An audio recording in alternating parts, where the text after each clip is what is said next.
Hello everyone, today మనం చాలా famous అయిన తిరుమల తిరుపతికి వెళ్తున్నాము. మేము తిరుపతి వెళ్ళడానికి evening Secunderabad to Tirupati train ఎక్కాము. తిరుపతి రీచ్ అవ్వడానికి ఎర్లీ మార్నింగ్ అయ్యింది. వన్స్ మనం తిరుపతికి రీచ్ అయినప్పుడు ట్రైన్ విండోలో నుంచి చాలా క్లియర్ గా వెంకటేశ్వర స్వామి ఫేస్ అయితే కనిపిస్తుంది మనకి. మీరు కనుక ట్రైన్ లో జర్నీ చేస్తే ఇది చూడడం అస్సలు మిస్ అవ్వద్దు.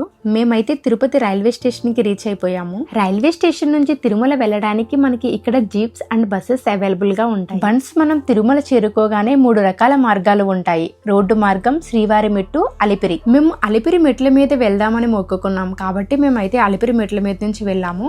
ఈ అలిపిరి మెట్లు మొత్తం 3550 ఉంటాయి. ఇక్కడ రాజగోపురం దగ్గర కొబ్బరికాయ కొట్టి అలిపిరి మెట్లు ఎక్కడం స్టార్ట్ చేసాం. ఈ అలిపిరి మెట్ల మార్గం మధ్యలో వెళ్ళాలి అంటే morning 4 AM to night 10 PM వరకు మాత్రమే ఎలా ఉంటుంది. శ్రీవారి మెట్లు అయితే మార్నింగ్ 6 కి ఓపెన్ చేస్తారు. ఇలా మనం అలిపిరి మెట్లు ఎక్కే మార్గంలో జింకలు, దుప్పలు, కోతులు, యానిమల్స్ అయితే చాలా కనిపిస్తాయి. ఇక్కడ మనం స్టెప్స్ ఎక్కేటప్పుడు స్టోన్స్ కనిపిస్తాయి. ఈ స్టోన్స్ ఒకదాని మీద ఒకటి పెట్టి కడతారు. ఇలా స్టోన్స్ నిలబడితే ఇల్లు కడతారని భక్తులు నమ్ముతారు. స్టెప్స్ ఎక్కేటప్పుడు మనం రెస్ట్ తీసుకోవడానికి కూడా ఉంటుంది. ఇక్కడ మేము 2000 స్టెప్స్ కంప్లీట్ చేసాము. ఇంకా 1500 స్టెప్స్ ఉన్నాయి. మెట్ల మార్గంలో వెళ్తుండగా మనకి పెద్ద హనుమాన్ స్టాట్యూ కూడా కనిపిస్తుంది. ఇక్కడ నడుస్తూ ఉండగా ప్రతి పిల్లర్ మీద శ్రీవారి శ్లోకాలు ఉంటాయి. మేము ఇవి చదువుకుంటూ నడుచుకుని వెళ్ళాము. అలాగే ఇక్కడ మనం నడుచుకుని వెళ్తూ ఉండగా చాలా ఫుడ్ స్టాల్స్ కూడా ఉంటాయి. తర్వాత ఇక్కడ మనకి రోడ్డు మార్గం వస్తుంది. దీని తర్వాత మోకాల పర్వతం ఉంటుంది. ఫైనల్ గా మేము మోకాల పర్వతం దగ్గరికి వచ్చేసాము. చాలా మంది భక్తులు ఈ పర్వతాన్ని మోకాల మీద ఎక్కుతారు. అన్ని మెట్లు ఎక్కలేము అనుకున్న వాళ్ళు 3 మెట్లు, 9 మెట్లు లేదా 11 మెట్లు ఇలా కూడా ఎక్కుతారు. ఇప్పటికి మేము 3000 స్టెప్స్ కంప్లీట్ చేసాము. ఇంకా 550 స్టెప్స్ ఉన్నాయి. ఫైనల్లీ 3550 స్టెప్స్ కంప్లీట్ చేసేసాము.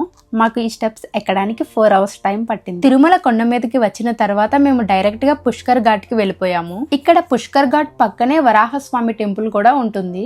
భక్తులందరూ ఈ పుష్కర్ ఘాట్ లో స్నానం చేసి వరాహస్వామిని దర్శించుకోవడానికి వెళ్తారు. ఇక రూమ్స్ విషయానికి వస్తే తిరుమలలో 100 రూపీస్ అండ్ 1000 రూపీస్ రూమ్స్ ఉంటాయి. మేము 300 రూపీస్ స్పెషల్ దర్శనం టికెట్ తీసుకున్నాము కాబట్టి రూమ్స్ కూడా ఆన్లైన్ లో బుక్ చేసుకున్నాము. రూమ్స్ బుకింగ్ లేని వాళ్ళకి ఫ్రీగా లోకర్స్ కూడా ప్రొవైడ్ చేస్తారు. 100 రూపీస్ కదా రూమ్ ఎలా ఉంటుందో అనుకోకండి. రూమ్స్ చాలా నీట్ అండ్ క్లీన్ గా ఉంటాయి. అండ్ ఇక్కడ గీజర్ కూడా ఉంటుంది. మాకు వచ్చిన రూమ్ అయితే చుట్టూ గ్రీనరీ అయితే చాలా బాగుంది. రూమ్ లో ఫ్రెష్ అయ్యి తర్వాత వరాహస్వామి టెంపుల్ కి వెళ్ళాము. మనం ముందుగా వరాహస్వామిని దర్శించుకున్న తర్వాత మాత్రమే వెంకటేశ్వర స్వామి దర్శనం చేసుకోవాలి. అలా దర్శనం చేసుకుంటే మాత్రమే మనం కోరిన కోరికలు నెరవేరుతాయని ఇక్కడ స్థల పురాణం చెప్తుంది. మనకి వరాహస్వామి టెంపుల్ దగ్గరలోనే తరిగొండ వెంగమాంబ అన్నప్రసాద కేంద్రం ఉంటుంది. ఇక్కడ అన్నప్రసాదం తినాలన్నా చాలా అదృష్టం ఉండాలి. ఎందుకంటే చాలా రష్ గా ఉంటుంది. అలాగే టేస్ట్ కూడా చాలా బాగుంది. లంచ్ చేసిన తర్వాత రూమ్ కి వెళ్ళి కాసేపు రెస్ట్ తీసుకున్నాము. మా దర్శనం అయితే 8 PM కి వచ్చింది. సో మేము ఫ్రెష్ అయ్యి దర్శనానికి స్టార్ట్ అయిపోయాము. మా దర్శనం కంప్లీట్ అవ్వడానికి 4 to 5 hours అయితే పట్టింది. ఏంటో అండి, స్వామివారిని చూసింది 5 seconds అయినా ఆ 5 seconds మనకున్న కష్టాలన్నీ ఒక్కసారిగా తొలగిపోయినట్టు అనిపిస్తుంది. దర్శనం కంప్లీట్ అయిన తర్వాత ప్రసాదం తీసుకోవడానికి ప్రసాదం కౌంటర్స్ టెంపుల్ పక్కనే ఉంటాయి. తర్వాత నెక్స్ట్ డే మార్నింగ్ తిరుమల కొండ మీద ఉన్న చాలా టెంపుల్స్ ని దర్శించుకున్నాము. మీరు కూడా ఈ టెంపుల్స్ ని విజిట్ చేయాలి అనుకుంటే తిరుమలలో దర్శనం అయిన తర్వాత 1 day ఎక్స్ట్రా స్టే చేసేలా ప్లాన్ చేసుకోవాలి.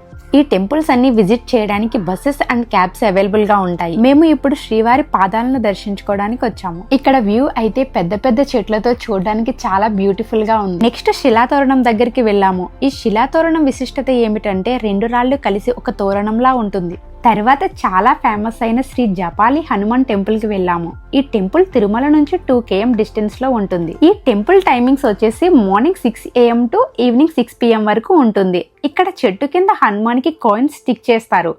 నెక్స్ట్ మేము టెంపుల్ కి వెళ్లి హనుమాన్ ని దర్శించుకున్నాం. మీరు కనుక తిరుమలకి వస్తే జపాలి టెంపుల్ ని విజిట్ చేయడం అస్సలు మిస్ చేయకండి. నెక్స్ట్ మేము ఆకాశగంగ దగ్గరికి వెళ్ళాము. ఈ ఆకాశగంగ తిరుమల నుంచి 3 km డిస్టెన్స్ లో ఉంటుంది. 100 మెట్లు కిందకి దిగిన తర్వాత ఆకాశగంగ తీర్థం ఉంటుంది. అండ్ అలాగే ఇక్కడ మనకి అంజనాదేవి మరియు బాలాంజనేయ స్వామి టెంపుల్ కూడా ఉంటుంది. ఇంకా మేము తిరుమలకి దగ్గరలో ఉన్న పాప వినాశనం మరియు వేణుగోపాల స్వామి టెంపుల్ ని కూడా విజిట్ చేసాము. నిజంగా తిరుపతి మనం వెళ్ళాలి అనుకుంటే వెళ్ళలేమండి, స్వామివారి అనుగ్రహం ఉంటే తప్ప. మీ ఫ్రెండ్స్ అండ్ రిలేటివ్స్ లో ఎవరైనా తిరుపతి వెళ్ళాలి అనుకునే వాళ్ళకి ఈ వీడియో షేర్ చేయండి. అలాగే ఈ వీడియో కనుక మీకు నచ్చితే లైక్ చేసి సబ్స్క్రైబ్ చేయండి. నెక్స్ట్ వీడియోతో మళ్ళీ కలుద్దాం.